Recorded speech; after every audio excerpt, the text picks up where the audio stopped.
जब वर पक्ष के ये बात रख देते हैं कि इतने लाख या इतने, तो उस ममता भरे परिवार में विषमता पैदा हो जाती है कि इससे अच्छा है बेटी पैदा न होती।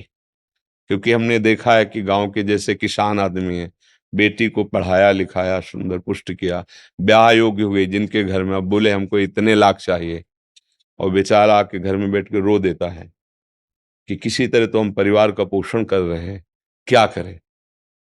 अब बेटी का ब्याह करना है, थोड़ा खान पान हो रहा हो जिस घर में, थोड़ा लड़का अच्छा हो, और वो इतने लाख मांग रहे हैं, और अपनी खेती पूरी जमींदार के यहाँ रख देता है, और ब्याज पे ब्याज वो लगा, मतलब कितना उसको अब क्या सोचेगा पड़ोसी जो देखा दशा कि यार इससे अच्छा मार दो। बुद्धि भ्रष्ट हो गई दहेज प्रथा के भय से। अच्छा, कुछ ऐसे हम वहाँ थे, निम्बुआ घाट, गंगा जी के किनारे भ्रमण करते, फतेहपुर जिले में है। तो ऐसे संतों के पास तो आते रहते ना दर्शनार्थ या संभाषणार्थ। तो एक गृहस्थ ब्राह्मण परिवार के आते थे। तो अब जब मार्ग में चल रहे हैं तो कभी कोई ना कोई बात तो हो ही जाती भागवतिक। तो अपनी बेटी को लाए थे, तो यहाँ सब जली हुई थी ऐसे पूरे, ऐसे इतना चेहरा ऐसे और सुंदर एकदम, और अच्छे तो वो जब आए तो दृष्टि तो जाती ना जिससे, तो वो भयावही दृष्टि देखी तो उनका, इस बच्चे को क्या हो गया। तो उनका महाराज इसका ब्याह किया था, जितनी हमारी सामर्थ्य थी, जितना उन्होंने मांगा था उतना दहेज दिया था, पर वो लोग, अब जो सुशील बच्ची थी, जब वो बता रहे थे तब उसके आंसू चल रहे थे उस बच्ची के। तो बोले फिर भी उन्होंने मांग की, हमने फिर भी दोबारा जो हमसे बना दिया। बोले तिवारा हमारी बच्ची को चारपाई में बांध करके आग लगा दी, चारपाई में बांध कर। और भगवान की लीला कि रस्सी का वो हिस्सा पहले टूटा जो ताकत लगा के उठने पर खुल जाए, वो पहले जला, जल रही थी वो भी, और भागी उस सीढ़ियों से चढ़ के उनके चाचा के घर में कूद गई।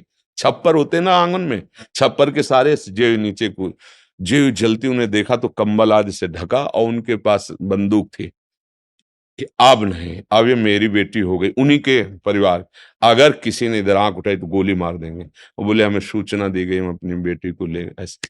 अब बोलो ये राक्षस है या मनुष्य है।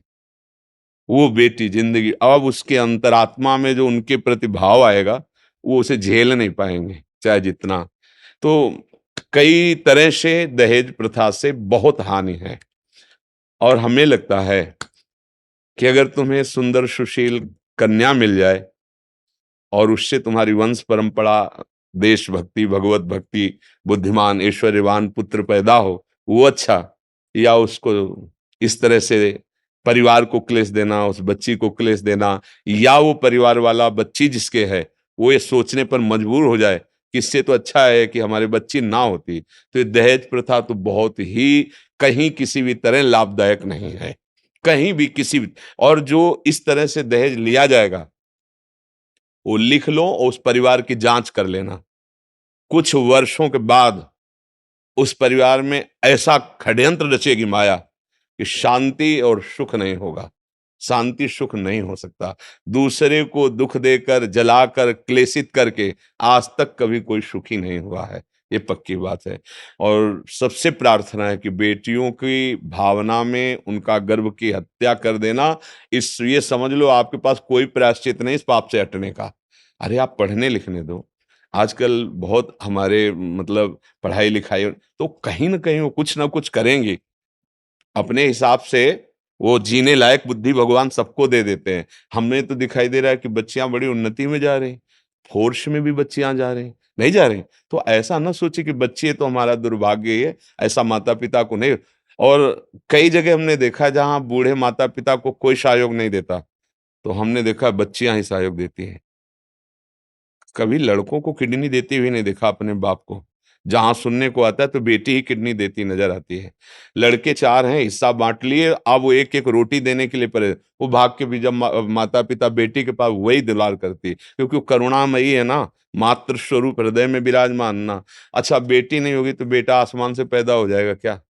हैं? सोचो चाहे करोड़ों का घर हो और एक स्त्री शरीर ना हो उस घर में, किसी काम का घर नहीं है, और मेहनत करके आते हो, भले 200 रुपया लाते हो, और उस दैवी शक्ति के हाथ में रख दो, तुम्हारे पूरे परिवार का पोषण करेगी, किसी को भूखा नहीं रहने देगी, सबको वाणी के द्वारा, चेष्टाओं के द्वारा प्रसन्न रखे, ये मातृ शक्ति है।